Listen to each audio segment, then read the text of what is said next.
사도행전 말씀의 핵심 요소를 우리가 찾아본다면 많은 이들이 1장 8절의 말씀을 이야기합니다. 오직 성령이 너희에게 임하시면 너희가 권능을 받고 예루살렘과 온 유대와 사마리아와 땅끝까지 이르러 내 증인이 되리라 하신 말씀입니다. 이 바울이 에베소 교회에서 3년간 전도를 한 후에 급히 다시 예루살렘을 방문하고자 합니다. 바울이 예루살렘을 방문하고자 할 때 많은 사람들이 당신이 예루살렘에 들어가면 체포되어 죽는다고 바울을 만류합니다. 21절에 보니까 바울 제자들이 만류하였고 또 애원하는 능력 있는 빌립 집사의 딸을 만류하였고 특히 선지자 아가보는 바울의 끈을 가지고 자신의 수족을 묶으면서 바울이 예루살렘에 들어가면 이렇게 묶인다고 행동으로 보여주면서 만류하였습니다. 바울은 그러나 나는 주 예수의 이름을 위하여 결박을 당할 뿐 아니라 예루살렘에서 죽을 것도 각오하였다 하면서 푯대를 향하여 그리스도 예수 안에서 하나님의 의해서 부르신 부름의 상을 위해 달려가노라 하는 분명한 사명감을 가지고 예루살렘에 방문하는 내용이 21장에 기록되어 있습니다. 모두가 만류하는 예루살렘 방문을 바울은 굳이 가는 이유가 무엇일까요? 바울은 많은 사람들이 이야기한 대로 예루살렘에 들어가서 유대인에게 체포되어 재판을 받게 됩니다. 예루살렘 방문 후 진행되는 22장부터 26장까지 보면은 보통 이야기하기를 바울이 4차 전도 여행이라 이야기하는데 바울이 체포되어 재판받고 재판을 받으면서 세상의 권력자들에게 전도하는 모습들이 6번이나 간증하는 모습을 보게 됩니다. 바울은 아그리파 왕에게 자신이 부활의 주님을 만난 경험을 이야기합니다. 예수님을 몰랐던 시절 그리스도인을 박해하던 것이 얼마나 어리석었나 하는 것을 고백하면서 세상의 권력자들에게 예수 믿고 구원받으라고 간증을 하게 됩니다. 우리는 바울의 모습을 보면서 죄인된 신분까지도 전도의 기회를 삼아 전도하는 모습을 보게 됩니다. 이러한 바울의 모습을 보면서 깨달은 것은 전도할 때 참으로 이 더위에 무슨 전도냐 하였던 나의 마음을 생각해 봅니다. 또는 전도를 할 때 사람도 다니지 않는 거리에서 무슨 전도를 할 수 있냐 하며 이런 핑계 저런 핑계 대면서 전도하기 싫어했던 나의 모습을 보게 됩니다. 우리는 이제 미사직으로 교회 이전을 하였습니다. 아직 상가 형성되지 않고 곳곳에 아직도 건축 중인 건물들이 있어서 거리가 산만합니다.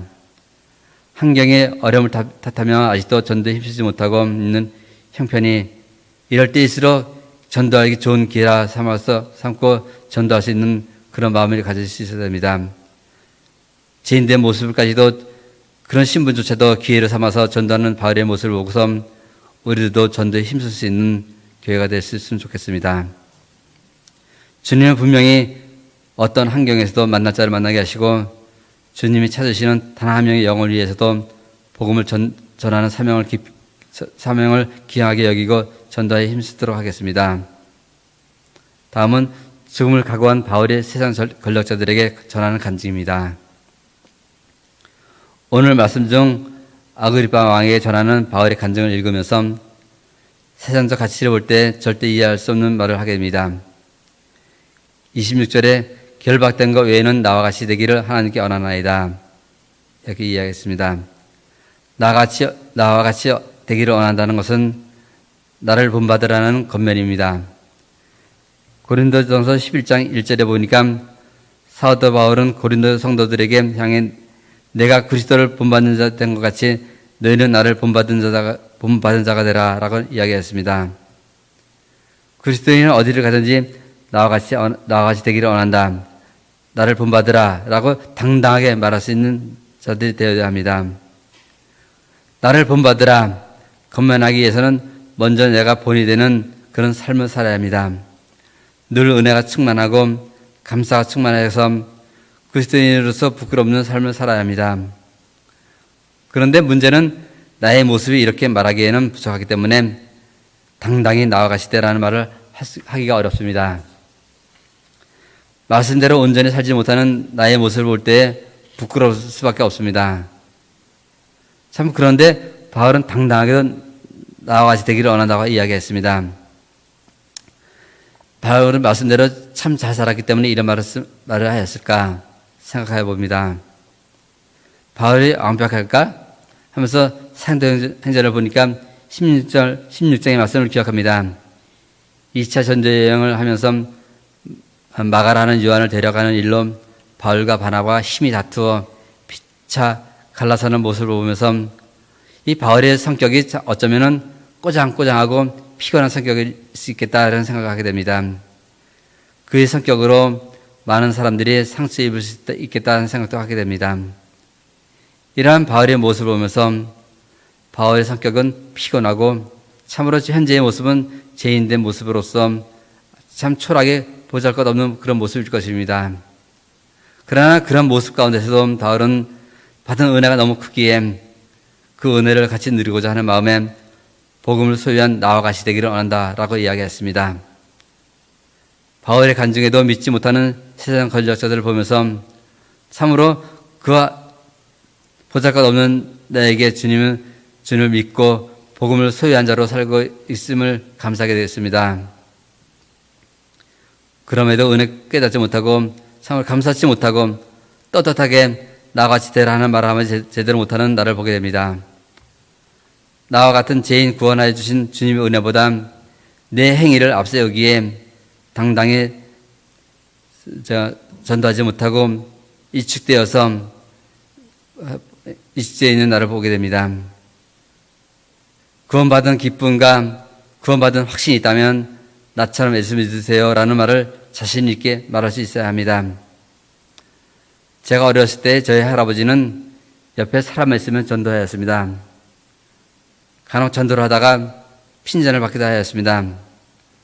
제가 그래서 그렇게 듣기 싫다는 것을 왜 억지로 전도를 하느냐라고 할아버지에게 물어본 적이 있었습니다. 그때 할아버지께서 말씀하시기를 옆집 아줌마가 할아버지를 전도했는데 그 전도하는 그 옆집 아줌마가 참으로 보기 싫어서 맨날 언성을 높여가며 싸웠다 했습니다. 그러나 예수를 믿고 보니까 세상에서 가장 고마운 분이 할아버지를 전도한 옆집 아줌마라고 했습니다. 그래서 그 고마움을 알기에 나도 이제 전도하신다는 그런 말씀을 하곤 하셨습니다. 예수 그리스도를 알게 되면 그로 인해 얻게 되는 기쁨과 축복이 너무 크기에 그 은혜 같이 공유하고자 하는 마음이 생겨야 됩니다. 비록 내 삶이 부끄러운 것밖에 없으나 그럼에도 불러주시고 은혜 주신 것 감사하는 마음에 예수님을 증거하는 자가 되어야 합니다. 우리 교회에서 이제는 대만 선교팀과 라오스 선교팀에 선교 활동을 하였습니다. 선교 활동이 예수님이 땅끝까지 이르러 내 증인이 되리라는 지상 명령을 실천하는 것이라 봅니다.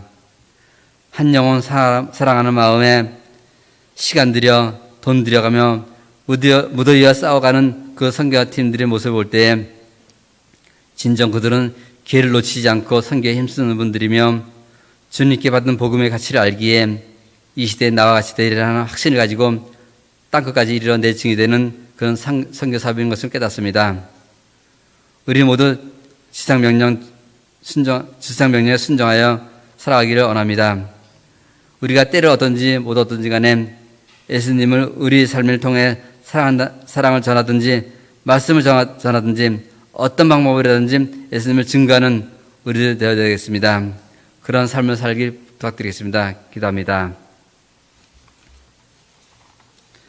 우리 이제 다 같이 기도하실 때 순간순간 기회를 땅까지 이르러 내 증이 되리라 하신 말씀을 깨닫고 복음 증거하는 사명감을 가진 자로 살아야겠습니다.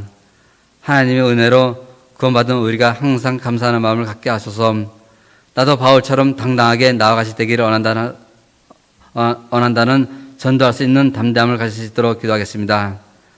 또한 라오스 선교팀의 오가는 일정이 피곤치 않게 인도하시며 라오스에서 선교활동 중에 하나님을 찬미하며 구원받는 사람들이 날마다 더하게 하달라고 우리 힘차게 주의 일창하고 기도하시겠습니다.